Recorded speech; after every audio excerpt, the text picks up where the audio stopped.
CJP, Cockroach Janata party. আজকে থেকে আমিও এই ককরোচ জনতা পার্টি জয়েন করলাম।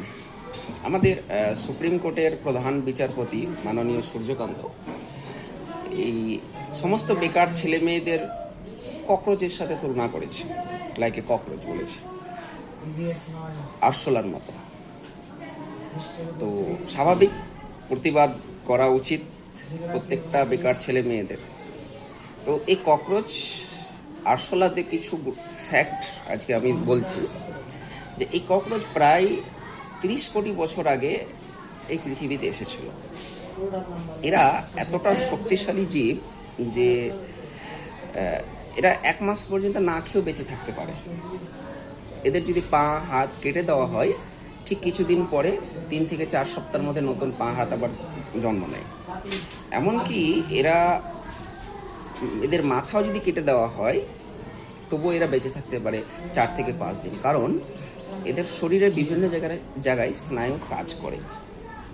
এদের খাবার সাধারণত কাগজের টুকরো অথবা যে ফেলে দেওয়া খাবার হতে পারে, আঠা হতে পারে, এমনকি মানুষের চুল পর্যন্ত এরা খায়।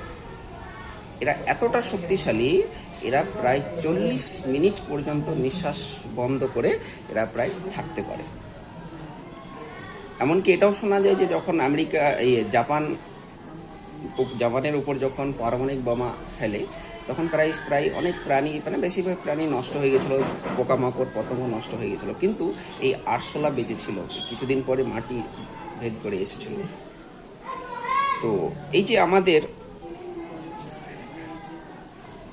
প্রধান বিচারপতি সুপ্রিম কোর্টের যে আমাদের ককরোচের সাথে তুলনা করেছে, তো ককরোচ অত সহজ হন, এতটা শক্তিশালী যে এরা হাত পা কেটে দেওয়ার পরেও এরা বেঁচে থাকে, এরা লড়াই করে সমাজের সাথে। তো I am a proud to be a part of CJP, Cockroach Janata Party. জিন্দাবাদ।